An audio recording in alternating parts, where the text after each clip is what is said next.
I never really believed in those internet stories. Ancient creatures, urban legends, things that supposedly watch you in the dark. They always seemed like exaggerations created to scare bored people.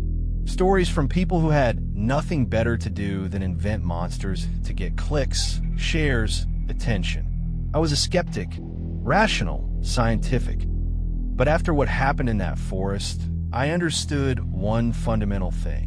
There are things that don't need your belief to exist. They exist regardless of whether you believe or not. And sometimes, that indifference is what makes them more terrifying. I didn't just want to camp. That's the truth that takes time to admit. I needed to disappear. It had been 6 months since the silence had settled in my house. A heavy silence, left by her absence. She left on a Tuesday. There was no drama, no screaming. Just a suitcase, a note, and a silence that seemed to grow every day. The doctor called it depression. I called it a hole that swallowed all sounds, all colors, all reasons to get out of bed. My friends tried. Calls I didn't answer. Messages I read but didn't reply to. Invites to go out that I refused with increasingly weak excuses. Because how do you explain to someone that the world has lost its color? How do you describe a void that isn't just emotional, but physical?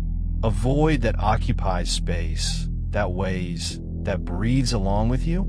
So I decided I needed silence. But not the silence of my house, that one was alive, pulsing, full of memories.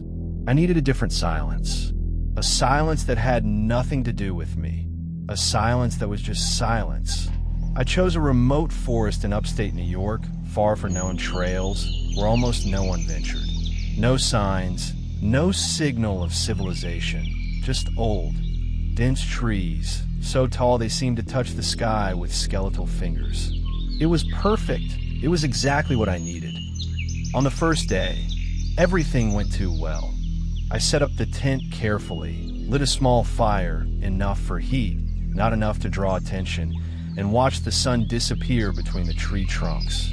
The wind passed low, making the leaves whisper as if they were talking to each other. In that moment, it was peace, a peace I hadn't felt in months. My chest finally relaxed. My breathing became normal. For the first time in 6 months, I didn't feel the weight. But the forest had its own secrets. While looking for firewood, I noticed something strange. Deep scratches on some trees. Not the random scratches of animals looking for food, but deliberate patterns, as if someone had marked the trunk with purpose. The marks were deep, fresh, still with resin glistening on the edges. My instinct told me to pay attention, but I ignored it. At that moment, I wanted to ignore everything. Deeper in the woods, hanging from a low branch, I found a single child's shoe, faded by time, with the sole separating from the leather. There was nothing particularly scary about that. Children play in forests, lose things, but there was something about that shoe that bothered me. Something about being alone, abandoned, as if the child had simply disappeared. I ignored that too. It was easy to ignore when you want a peace. Until the night arrived, and the dark in that forest wasn't common. It wasn't just the absence of light. Any place gets dark at night. It was different. It was heavy, as if the air itself gained weight, pressing my lungs, making every breath a conscious effort. The sounds changed drastically. The insects, the crickets, the nocturnal birds you normally hear in a forest, they all went silent. Not gradually, suddenly, as if someone had pressed a mute button on the world. An absolute silence. Not like the silence of my house. That one was empty, absence. This was presence. A silence of expectation, of fear. Only the distant snap of branches, even without wind. Just occasional snaps, as if something moved slowly through the forest, breaking branches carefully, testing the ground. I tried to ignore it. I ate something quick, a cereal bar that tasted like cardboard, entered the tent, and laid down in the sleeping bag. My body was tired, but my mind was awake, alert. That's when I heard the first noise. A dry sound. Scratching. It came from outside. Too close. My whole body went rigid. At first, I thought it was an animal. A deer, maybe, or some larger rodent. But the sound didn't match paws. It was irregular, uneven, like nails, long, scraping on the dry earth and dead leaves. My heart raced. I took a deep breath and told myself it was the grief, the loneliness, my mind playing tricks. That it was just an animal. That everything was fine. Then the sound stopped. Completely. And the silence returned with such force that my ears actually hurt. That silence of pressure, of expectation. And it was at that exact moment that I felt that I was being watched. I can't explain how. There was no sound, there was no movement I could see through the tent. But I knew. It was a primitive certainty, a chill at the base of the neck that screamed danger. Every cell of my body screamed for me to stay quiet, not to draw attention. Slowly, with trembling fingers, I opened the tent zipper. Just enough to peek, just enough to see. And then I saw it. Between the trees, a few meters from the almost extinguished fire, there was something crouching. It was too tall to be human, way too tall, and too thin to be an animal. The skin was pale, not pale like someone's sick. It was white, almost gray, like something that never saw the sun, like something that should never have seen the sun. The arms were long, thin, ending in hands too large, with fingers extended the wrong way, as if the joints worked differently from human anatomy. The back arched, in a position that should break a human spine. The head tilted, as if it were trying to understand the world around it, as if it were trying to understand me. And then, the eyes. They didn't shine. They didn't reflect any light, like the eyes of an animal caught in a headlight. They were black, empty sockets, like holes in a face. And yet, they were looking directly at me. Directly into my eyes, through the tent, through the darkness. In that instant, my body froze. Not out of fear, well, yes, out of fear, but there was something more.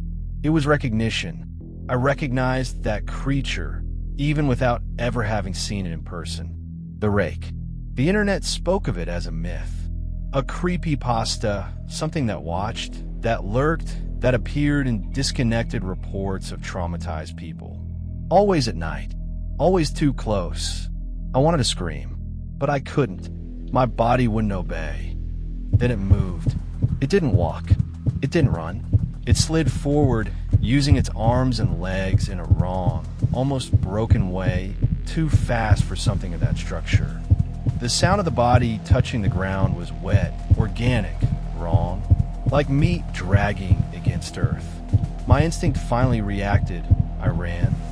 I stumbled out of the tent, feeling the uneven ground under my feet, the branches cutting my skin. Behind me, I heard the most terrifying sound I've ever heard in my life, an irregular breath mixed with something that sounded like a high-pitched laugh, a guttural click. It was following me. The trees passed like blurs. My chest burned. Every step felt like the last. I looked back once, the worst possible mistake. It was closer, much closer. The arms stretched as it advanced, as if the body didn't obey normal laws, as if the limbs had extra, extendable length. The face, there was no expression, just that mouth open too wide, as if it were always prepared to scream or bite. I fell.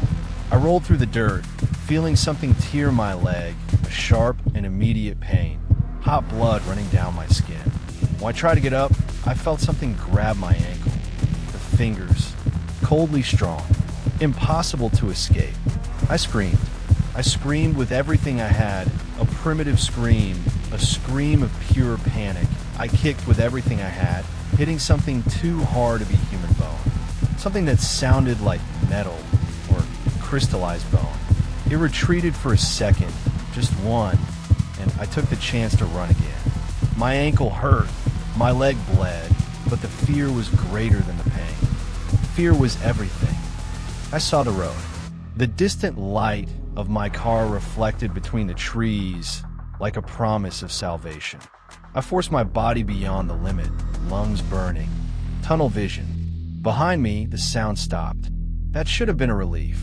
But it was worse, because when I reached the car and turned around, it was standing at the edge of the forest, just watching. It didn't advance. It didn't attack. It stayed there, motionless, head tilted, as if it knew it didn't need to run. As if it knew the encounter doesn't end when you leave. I got in the car, locked the doors, and took off without thinking.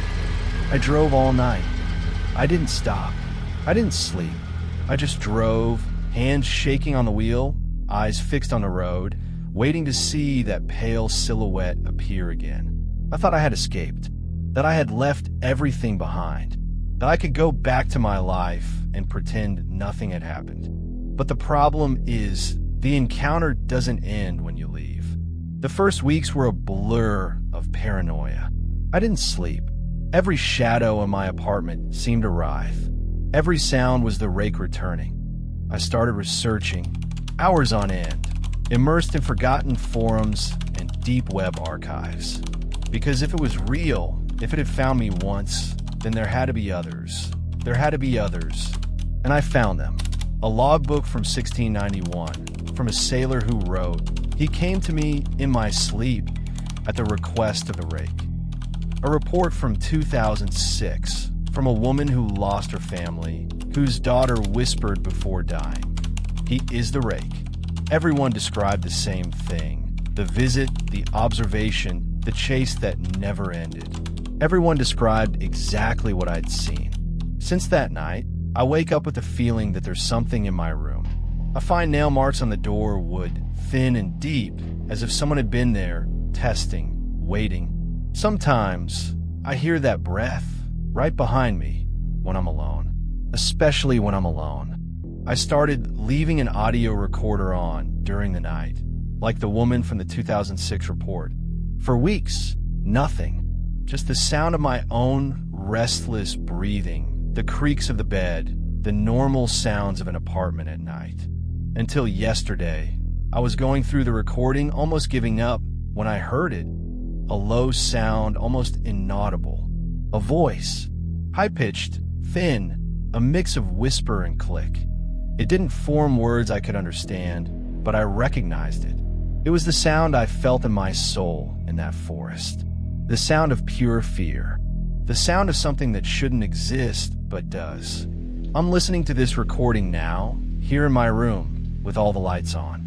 And the worst of all, the sound of the recording stopped, but the scratching didn't. It's here, at this exact moment. I can feel it, that chill at the base of the neck, that primitive certainty. It's on the other side of the door, and this time, I can't run. Are you being watched too? If you survive this story, subscribe for the next one.